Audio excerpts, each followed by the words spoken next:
Mga kabukid, ano lang to, usapang taniman. Baka may mapulot kayo, pwede nyong gayahin. No? Gaya na na-features namin ni Sir Felix, yung kanyang water system dito. Kahit 1 kilometro, pwede. Kahit pa nga, may kwento pa nga si Sir, yung bumibisita sa motor, naka-motor na rin. Doon sa pinuntahan ni Resty. Ganong kalayo, naabot ng tubig. No? Paano gagawin? Wala kang magagawa. Handon yung tubig. So, yun po yung pinitures ko. Kaya kung hirap kayo sa tubig, ganun ang gawin nyo. Magpa-convert kayo ngayon ng dito man, sa isang buwan. Hirap na rin. Water pump. Sa isang buwan yung ilog yan, tuyo na rin. So, gagawa ka na ngayon ng double pumping. Hindi naman double pump. Didos. Ibubuhos lang doon. Kasi dito mga kabukid, natutuyo din po pala yung tubig na yan, yung ilog na yan. Kaya kami dinaanan mo, walang tubig. Wala na nga. Oh. Ilog yun. Pagka mataas ng, saan kayo dumadaan? May tulay dyan. Iikot na kayo. Iikot dyan. Doon sa kubo na yun. Oo, yung ano. Doon kami bababa. Iikot na. Tulay. So yun. Yung tulay naman na yun. Para matsyog makakaraan. Pero yung malalaki sasakyan. Mga kolong-kolong, pwede. Kaya pwede. Pwede yun. Kaso naman, napakataas ako rin dyan. Doon pa rin sa ibabaw na iiwan yung sasakyan mo. motor. Lalakad ka. Ganun talaga. Kaya yung gulay, pasan mo rin. Pero ganun pa man, hindi umaabot dito yung tubig. Kahit anong taas ng... Kahit anong mga Ulysses, hindi naman hanggang dyan lang siya talaga. Talagang hindi umakyat dito yung ano. Pag inakyat naman niya ito baka yung mamatay na tao. Abay, oo pagka ito'y umapaw na, napakalalim na lang. Napakalalim na, nakakita mo rin. Pagdating doon sa patag. Nilulusong natin daw, no? Gana yung doal po. Ganong kalalim yun, may kung darating pa siya rin Pati kami, hindi naman pupunta rin Kahit yan naman, kahit yan lang ibaba na yan, di ba? Inaabot na yan Hindi na. Hindi na, kaya lang. Anong lakas ng tubig. Kaya lang, napakatuloy na yung agos.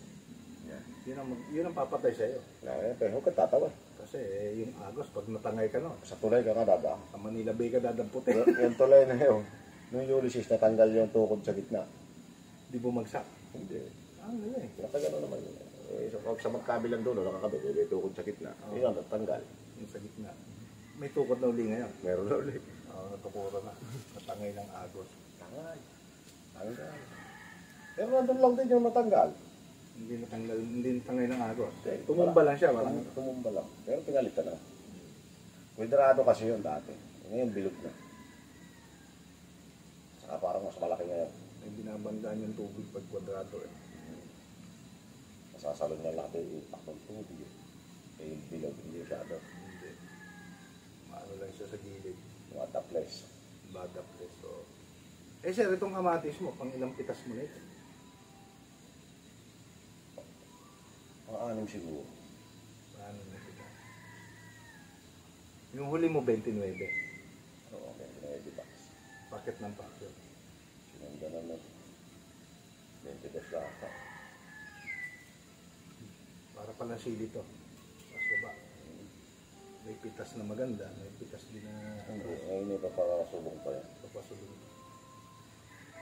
Sili ko na to. Matandaan na talaga to. Sa experience mo, sir, sa kamatis, umabot na ilang buwan? Pag sinimulan mo ng pitasin. Di ba, 2 buwan? Bago siya pitasan. So, mga ilang buwan pa. Another 2 buwan ulit. Lampas naman. Pinakamatagal na 2 buwan. Ganon. Maiksi lang pala ang buhay ng kamatis. Lalo pag tagulan, 15 pitas lang yan. Ito 1 buwan lang yan. Maiksi lang yan. Matagal pa nga iaalaga mo niya kaysa sa pag-harvest mo. So, ganun pala, no? Sa mga gustong pasukin yung pagtatanim ng kamatis, para mayroon lang po kayong idea.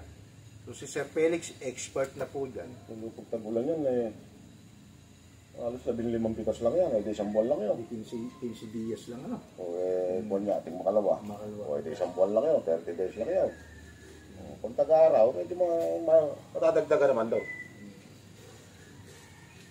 Saka sa, Nangaril na siguro yan. saka sa tagulan, hindi mo pakikinabangan lahat yung bunga, nabubulong. Bubulong. Ito po yung kanyang right hand ride. Dumating na. Parang dyan na lang. Kumuha pala ng karton. Yung karton po mga kabukid, 25 pesos ang isa. Advantage lang naman kay Sir Felix kasi sariling gulay, sariling biyahe. Misis niya po yung nagbabiyahe. Divisoria ba dalan ka? Okay. Sa Balintong. Balinto. Malapit na na. Buti hindi na uubos yung karton na. Divisoria, gabi yun. Buti ka ako hindi na uubos yung karton. Okay, Meron. wala naman kaubusan niya, hanggang kayo may pambili.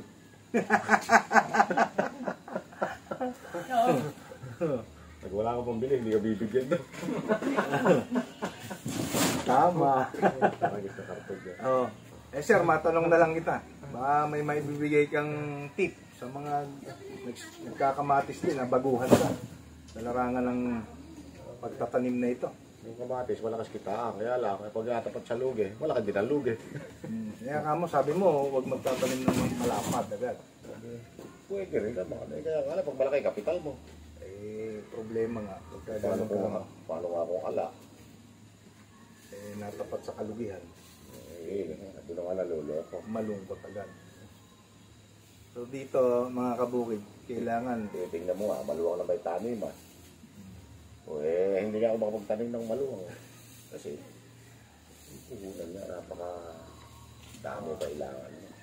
ang teknik kasi ni Sir Felix, pagka mga malapit na magdalawang buwan yung kamatis niya, pinasusundan niya na ng ampalya. Para malugod ka sa kamatis, merong babawi kahit konti, kahit na paano. Hindi ko kaya, kung nalugi ka sa kamatis, patay na yung kamatis, ano pa, saan ka pa aasa? Wala ka na aasahan. Hindi mayroon ka mga asahay kapitbahay.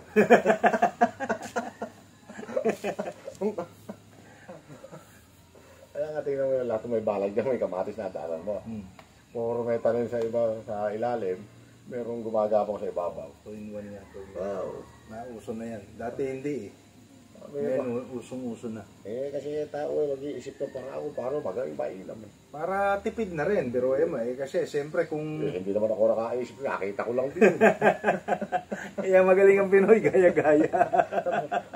O gayahin nyo na yung water system nila rito. Ba't ba makakukuha mo? Makikita mo lang din na ginagawa ng iba. Ubra pala. Oo nga. Doon naman sir sa ating produkto, na si Agritech, ano naman na ibibigay na benepisyo sa iyo sa mga halaman. Baka may menos ka ng bili ng pataba. Totoo talaga yun. Basta nag-spray ka na. Yan kamatis na yan, lilisan lang nasa bugat. Ayan, mga kabukid, kay Sir Felix na galing eh. Kaya... Kasi nga, mahal yung pataba eh. Kasi yun na yung winners, na 360. Kaya... Kulang Presley, isang bag. Sila yung number 1 yung pagdating sa synthetic chemical, synthetic fertilizer, yung Yara. Mahusay nga, andun lang. Saka sila madaling matunaw. Ang problema nga, napakamahal.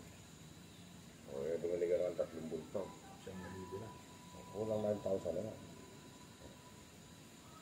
Kaya yung isang beses ko nga sa tulad. Pero noong maliliit, dinidilig. Patilig. Yung lumaki na, sama na sana. Sabog na pa naman siya. Nandito ka kasama sila po. Hindi ko na ilulog. Sabog din ang bulsa. Sabog din ang bulsa eh. Aray ko. Inispray ko na lang.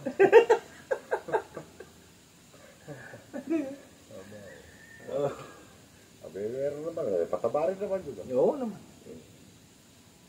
Ayan. Experience si Sir Felix ha.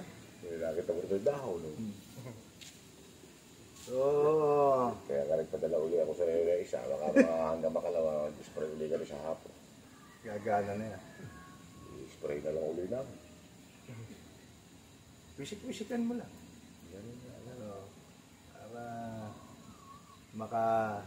Andiyan pa siguro. Naubos na. Ano pa eh. Naubos na siguro kahapon. Nalarito ito siya. Naubos na kahapon. Kaya kasakti dati. Spray naman doon. Kaya nga tinanong kita baka may order ka, di maisabay. Nung kasi tumawag ka may akay akong baka nun Kahirap mo naman. Nga ang message ko na lang sa'yo Ano ako tumawag? Pinakamabait yung kliyente, mahirap ko. Ako nga pala tumawag. Nandun ako noon, doon, may ko na ron. May signal na. Doon ko nga doon na nga tumunog ng tumunog cellphone na may message ka nga. Kaya ginawa ko, tumawag ako. Galing ako rito, diretso nga kasi ako sa baka, doon may signal doon. Yun, doon tumunog ng tumunog. Kaya tumawag ako sa'yo. Kaya sabi ko, dala mo ako na isang maxi. Umupo ka, nawawala ka sa kanya. Tinutubili ko. Ayaw nga pala.